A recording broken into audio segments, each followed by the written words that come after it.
Alrighty, guys, welcome back to Lead Your Tribe. I'm very excited. My great mate, Anthony Bartolo. Now, Barts, we have met each other 3 or 4 different times, and each time I've sort of come at different stages of active. You know, I come at the start sort of, and then I came back a year later, I sort of gained, and each time I come, mate, it's just going from strength to strength, and your numbers, your community is going crazy. So talking to anybody about a tribe, mate, you are number one. So firstly, paint the picture of yourself so listeners can get a little bit of idea of that, but then also maybe give us a little bit of the journey of how Active was born. Yeah, mate. I guess myself talking about communities and tribes, it's always been an integral part of my life. It's been a massive part of my life. I grew up playing rugby league, and obviously from a young age, you've got that community feel from the time you're 5, 6 years old, the first time you run onto a rugby league field. So I guess for me, the whole journey of feeling a part of that tribe and that community started extremely young. And I guess the journey of Active started to begin, not that I knew it, as soon as I stopped playing footy.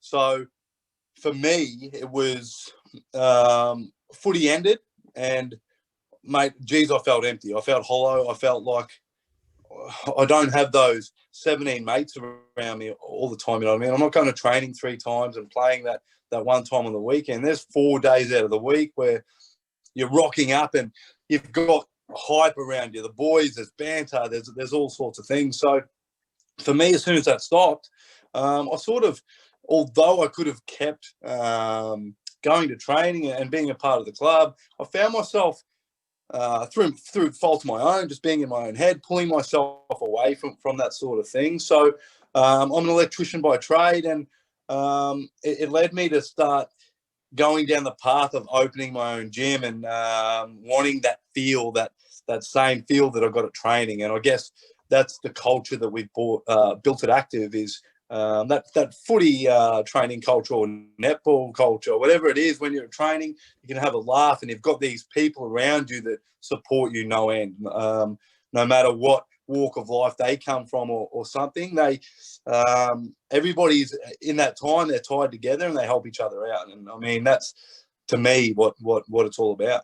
Yeah, and I think the best thing, like you just mentioned with that model, is that being part of a sports club or being part of something, you don't all need to be the star player, and everybody's accepted. And I think that's one of the things that I've noticed most about when I've come and trained with you and the other trainers and things like that, that everybody's welcome. There's no hierarchy. And it's like everybody feels like they've found their place and their belonging. Is that something you've really tried to cultivate? Yeah, mate, for sure. I think culture in a community is extremely important, because obviously you're going to have natural born leaders. I mean, there's always going to be people that are boisterous and go to the top and sort of lead by example, either by being the class clown or the guy that just works harder than someone else. You know what I mean? So it's about making sure that those people have no ego, and they're helping out the guy that is last in the class if you're first in the class. And I mean, that's the extremely important thing of the culture at Active is, and any community I'm involved in, is making sure the top have no ego. And you're always going to have that. I mean, you're always going to have the leaders. Myself, I'm a leader in my community, and I just make sure that there's absolutely no ego with me. If I finish first or finish last, there's people that get around each other, you know what I mean? Because if you can build that, it doesn't matter if you finish first or last. It just matters if you turn up and get the job done. And that's the culture that we continually try to build at Active. And it obviously takes work. You've got 200 people in a gym. You're always going to have some sort of tug of war with that. But as long as it filters down from the top, I don't think you're ever going to have a problem.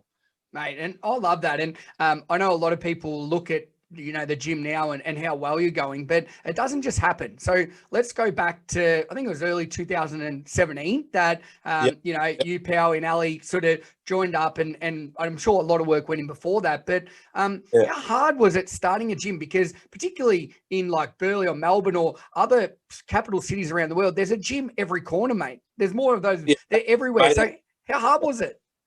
Yeah, and there literally is. And to be honest, Sighty, there weren't many people when I got off the tools and said I was going to do this. There wasn't many people that actually believed in me. I had a few people around me that were like, "Yeah, just do it because it's something that's inside you." And I guess you're right. It's an extremely saturated market, but also there are a lot of people that need health and fitness. And I think for us, we found a little niche, and we worked hard at it, and we just chipped away and chipped away.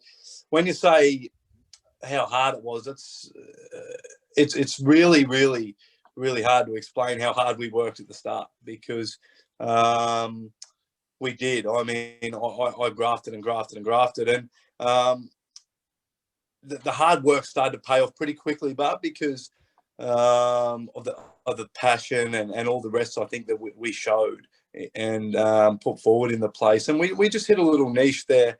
So, I mean, now we're flying, that's right, but 3 years down the track, and if you would have told me where we were 3 years ago, there's no way I would have believed you. But we always had that goal in mind, and yeah, I mean, the graft was incredible. I didn't pay myself for the first 4 or 5 months, for an example. It was all just going back into the company, and it was tough at the start, but we're here now. So yeah, and I think there is a really big fine line with, people say pay yourself a wage first, but then I'm a big believer as well as live by your means, and your business is what you're trying to create. And the only way you can do that is by going all in. Did you ever think, I'll do electrician on the side and then I'll do the gym, or do you just go, no, I've got to go full in here, because if people want to embrace my community, my tribe, why are they going to do that if I'm not all in myself? Exactly. That's an awesome question, Sighty, because I battled with this for the first year of owning the business, actually, and it was a lot of my own mind. It was a lot of, well, I can always fall back on the tools. And that was the game that I was playing with myself. You know what I mean? So the minute I went all in, and the second that I said, you know what, I'm not getting back on the tools, there's no way, I refuse to, is the minute everything started to excel. It was pretty much, that was just all in my own head, because it was that security blanket that I allowed myself to have. As soon as I let go of that, it definitely excelled. And when I say I didn't pay myself a wage, I was putting money back into the business, and I've seen the advantages of that at that time. So yes, I think you're right. I think it is important to always pay yourself a wage, but you can do it in a roundabout way as well. So I'm pretty stringent when it comes to cash in my business and my personal life. I like to make sure that I'm always getting ahead. Obviously, you can't always, but with that, we were putting money back into the business and just getting a little bit of a war chest up there so that we could relax in later months. Yeah, and I love that. And I think it's one of those big things out there, that mindset and the talk in your head, it's nobody else. Like, that's all on you. Do you know what I mean? But that's probably the hardest thing to overcome. And a lot of people that listen to this podcast, there's probably things they want to do. And there's people in life, but it's a self-talk. It's nobody else blocking you. It's what we block ourselves. So how big of a milestone was that, just to go, no, I'm going all in. I back myself. I'm passionate. I'm going to get this done. Yeah, mate. Honestly, it actually, like, it's cliche to say, but it did change my life. That whole, and you're right, with the self talk and the amount we limit ourselves as humans. I don't know what it is with myself, whether it's fear of failure or whatever. I think that I've definitely lost that fear of failure now. I've tried a few things since that haven't worked, but I've thrown my hat in the ring and had a good crack at it. But and I haven't felt like I failed. I just felt like I had to go. So I think it's definitely incredible when you lose that fear of failure and everything, because it just opens you up to one, opportunities, and two, it lets you have a good crack at something. There's no self-limit there. It's like, I think a quote from Will Smith is like, he's massive in the belief of you can do anything as long as you actually do put your mind to it. And there's so many people that don't. They say they do, but they actually don't. And again, I've got so much growth to do in that area. But this whole journey has allowed me to even venture into that. I was having a conversation with a bloke the other day. It was 12 o'clock on a Friday arvo, and we were talking about developing the business and where it was going, and his business as well. And we're having lunch, and we're like, how good's this? We're sitting here as two people in the fitness industry, and we're talking about bettering our lives on a Friday afternoon, where 3 or 4 years ago, I probably couldn't wait to get to the pub and see what was running at Bendigo, you know what I mean? So for me, it's just completely not only changed my self-limiting factors, but it's just changed everything as far as my mindset goes, and everything. You're constantly working on yourself. So it's been an incredible journey thus far.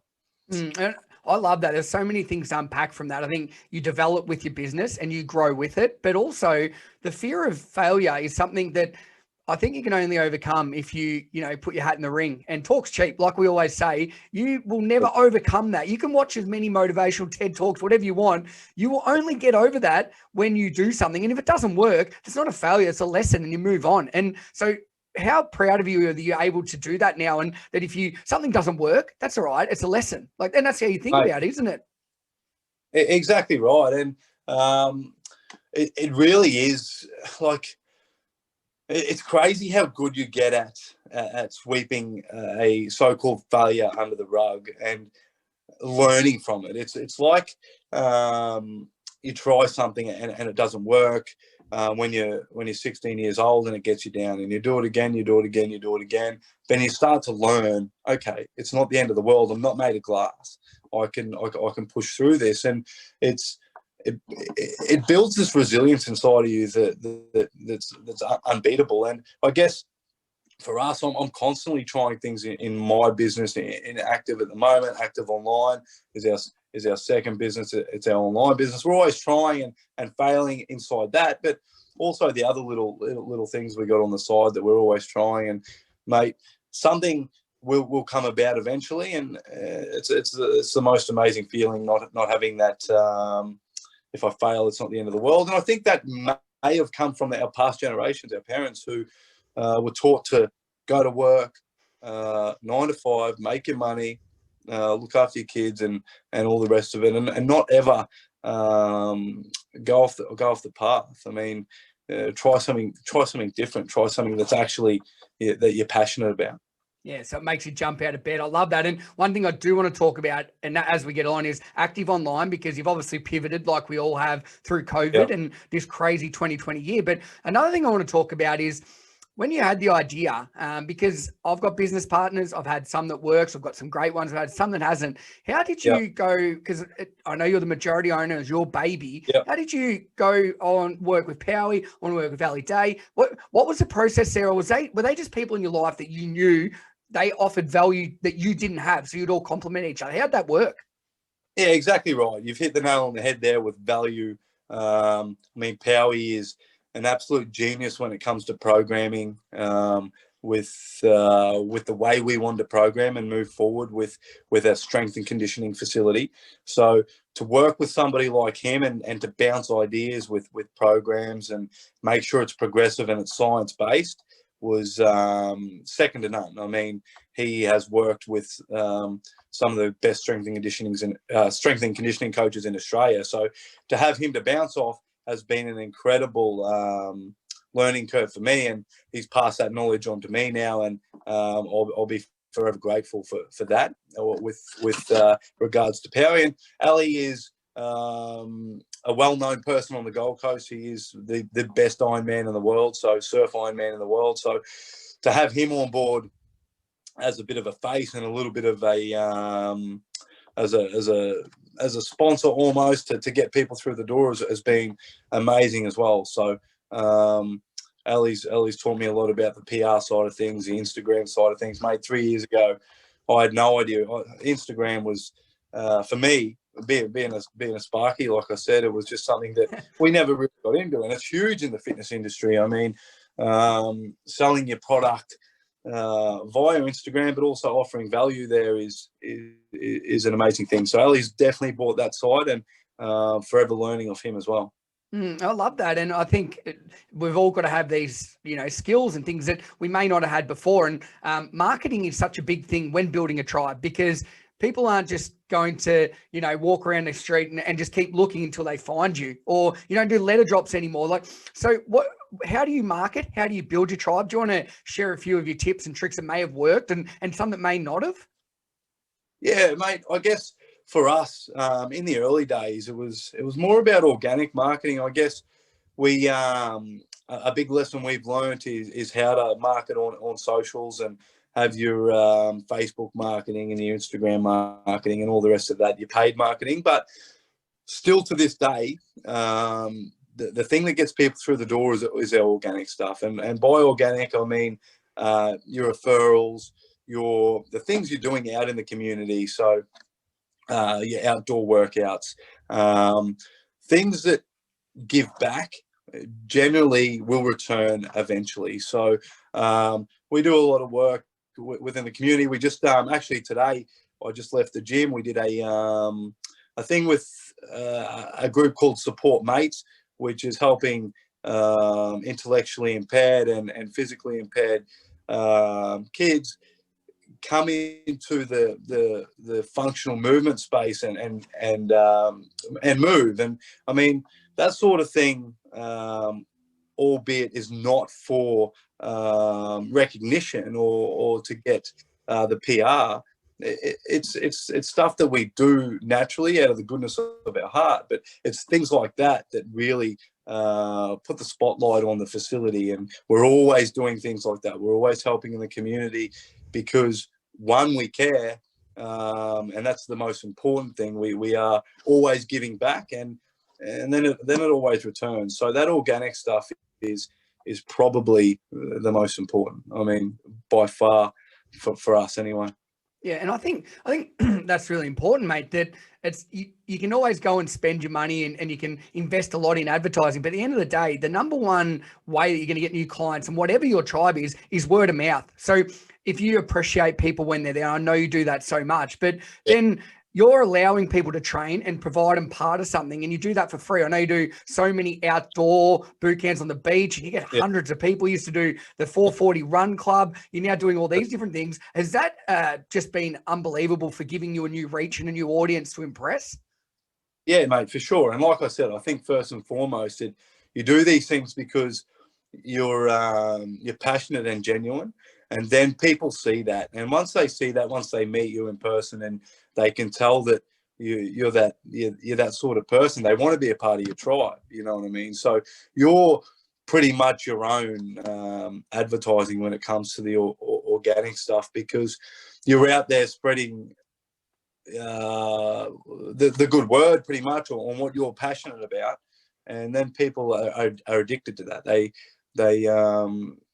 want to be a part of it because it's like, geez, look what these guys are doing. You know what I mean? And again, it comes down to being genuine. You can't go out there and do a boot camp on the beach and expect to get 10 members and try and sign people up that day. It's more about getting out there. Even if there's people that come to those boot camps and they've been coming to them for a year free of charge, and it's just accepting that, you know what I mean? It's just what it is. And it's just building that name for yourself, that you're a genuine person, and eventually it comes back.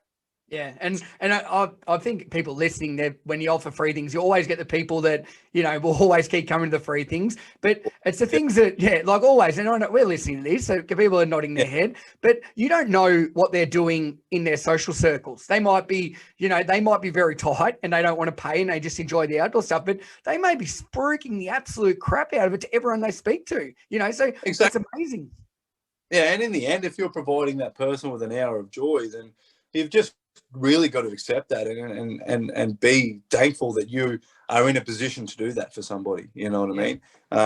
And really change again that mindset to not worry about a sale, actually worry about what you're passionate about and what you get to do on a daily basis. And like I said, that genuine vibe, people feel that.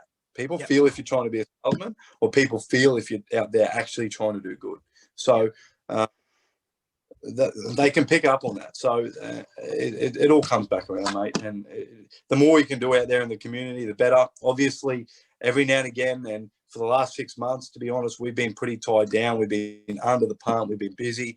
So that sort of stuff's taken a back seat. But like I said this morning, we're doing the stuff for support mates, and we're trying to get back into it after COVID. It's just been insane.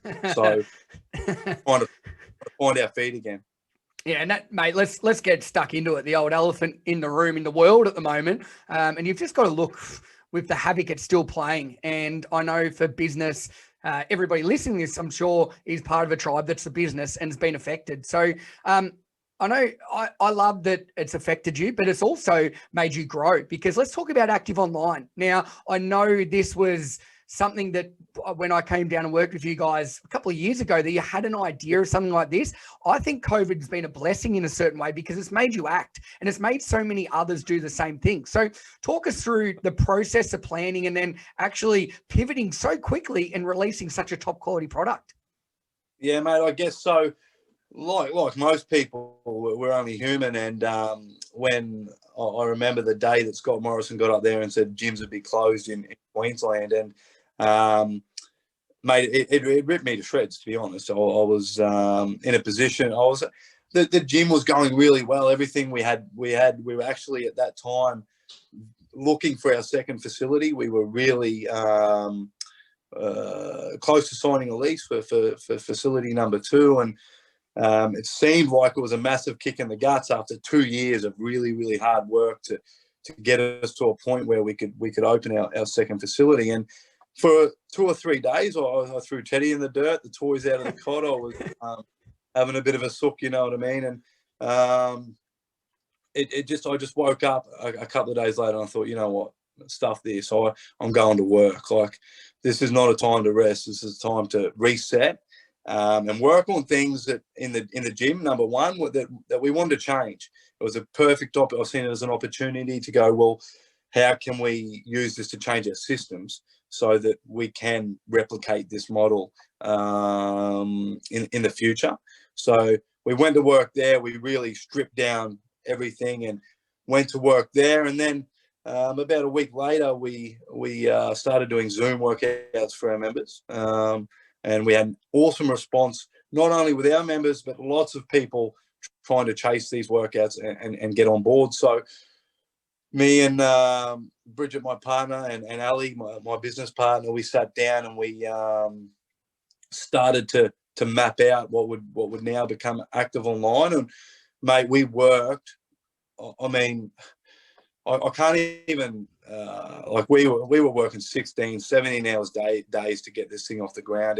If anyone's ever built a web-based platform with a movement library with 350 movements and multiple programs and all the rest of it, you could appreciate how much work was put in over that month. And even still to this day, we're refining things and making it better. But mate, we worked so hard. We were working 10 times harder than we were working beforehand. So, and it started to pay itself off as soon as we released it. And not only the value that it's added to the gym and the future facilities that we have in mind, it's created. We've got members in New York. We've got members in London. Our tribe is growing, and it's growing daily. So we're extremely privileged and grateful that we went to work in that time. So Yeah. instead of sitting on our hands, we could have Yeah. easily sat on it as a holiday. But yeah, we went to work, and we worked bloody hard.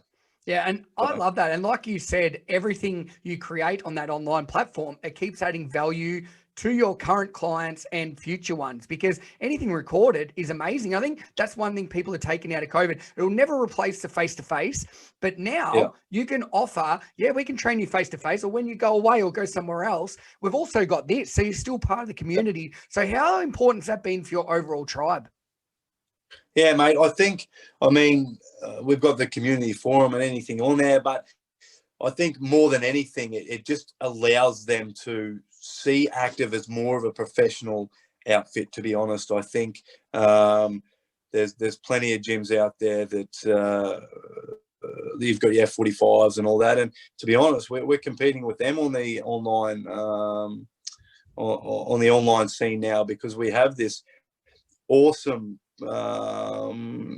product that rivals the biggest functional gyms in the world. So it just makes that, again, that tribe mentality even more like, oh, how good is this? How good is it? Keeps everybody within Active. If you're going, like I said, if you're going away for a couple of weeks, you can take your phone with you, and you've got everything that's Active right in front of you. So it keeps that tribe mentality.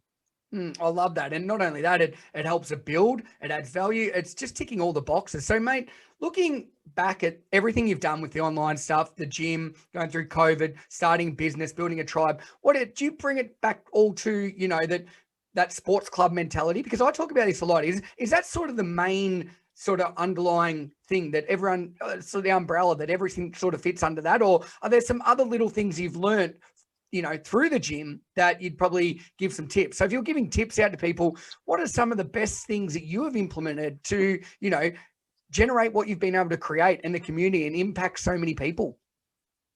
Yeah, I guess, I mean, there's probably a couple of things to answer there, but I guess, mate, I truly believe as humans, we want to belong to something, you know what I mean? And I guess it doesn't matter if you're passionate about chess, horse racing, functional fitness, whatever it is. If we can find people that have common interests to us and combine them in a room, or training on an online platform, or whatever it is, and we can bring some sort of connection, that's the big thing there. People, human beings, and I know myself, I thrive on human connection. I absolutely love it. So bringing people together with similar interests, it just creates magic. It's like, I'll use Melbourne Storm for example. Craig Bellamy is an absolute genius at getting like-minded players together. You've been a part of AFL teams before, and people that haven't played, or they're on the sidelines watching, would think that group of people are one tight knit group. Of course they're not. You know what I mean? We all have our different ways, and it's up to a coach or a leader to bring that together. So as far as that community feel and that goes, it's something that we try to do massively at Active, is amalgamate everyone. The whole Craig Bellamy thing is bringing everybody together and just having that massive bit of human connection there. So I guess that answers that. For any tips, geez, I've got millions. I mean, where to start? I've made more mistakes than I've probably than boxes I've ticked, I guess. And I guess that's my biggest tip is try. I mean, you're sitting there and thinking of something, or you write something down on paper. It's just not good enough. Like, you actually need to take action. And you mentioned it before. You can read all these books and you can read all these motivational quotes, and there's a big difference between having motivation and actually doing something. And I think, again, I don't know the exact quote, but the greatest tragedy is not trying. You know what I mean? Is having something in your head and not having it go. I've said it before to people that I know that are close to me. You're going to be 90 years old one day. I'm going to be 90 years old one day, and we're going to be sitting in our rocking chair thinking, I wish I had a crack at that, or I wish I tried these things. So for me, personally, I use that analogy a lot in my own decision making. Is what would 90-year-old Bart's think, and would he say yes to that? And 9 times out of 10 he would, because 90-year-old Bart doesn't want to be sitting in his rocking chair thinking, "Fuck, I wish I had a crack at that." You know what I mean? He wants to try everything, and he wants to try it now. So whether it works or not, it actually doesn't matter. It's more about we're going to get to an age one day where we can't do these things. So my biggest tip is try, do something, and the path will be laid out before you when you start having a crack, and it's going to go in all different directions, and you might. I mean, you're going to be off the path more times than you're going to be on it. But if you're trying and you're out there having a crack, that's my biggest tip. Just try, literally. Yeah. Love it, mate. Love it. That's I think that's a really great analogy and great way to finish off. So people are listening. They love your energy. They love what you've been able to create. Where's the best place to go on socials, website, so that not only they can, put a face, see your biceps, see the rocking chair that already looks like you're in at the moment, or the spaceship. Sorry, mate. Where can we find you, legend? Mate, you can find me at Anthony Bartolo __. 1 underscore wasn't enough, so I just added another one on there. You can also find ACTV Strength Co at just ACTV Strength Co, all one word, on Instagram. And then Active Online is Active. I don't know the handle to that, and that's pretty terrible of me. But Active Online, I'm pretty sure it's underscore as well. So Active Online _. You'll find us. There's a link on the ACTV Strength Co Instagram anyway.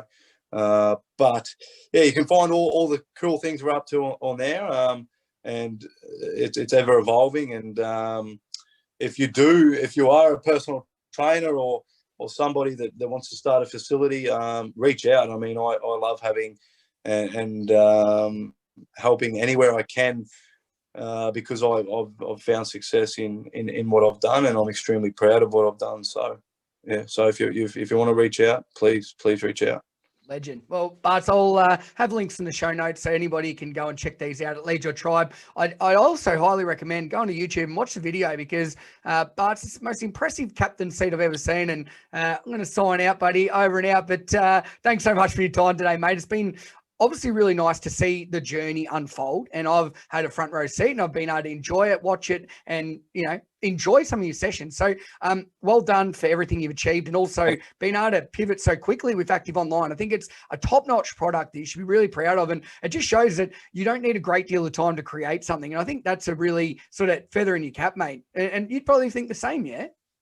Yeah. No, you've hit the nail on the head. I mean, the product, it wasn't perfect when we first got it out there to the world, but it's more about just getting it out, trying, like just get it done.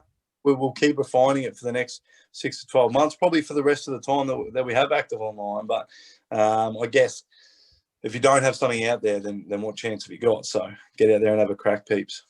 Love that. Well, Bart, as always, great man. Thanks again. I hope the borders open up soon so we can go down the North Burleigh and enjoy a couple of refreshments together, mate. Mate, I can't wait for that day, and I just won't follow your tips, that's all.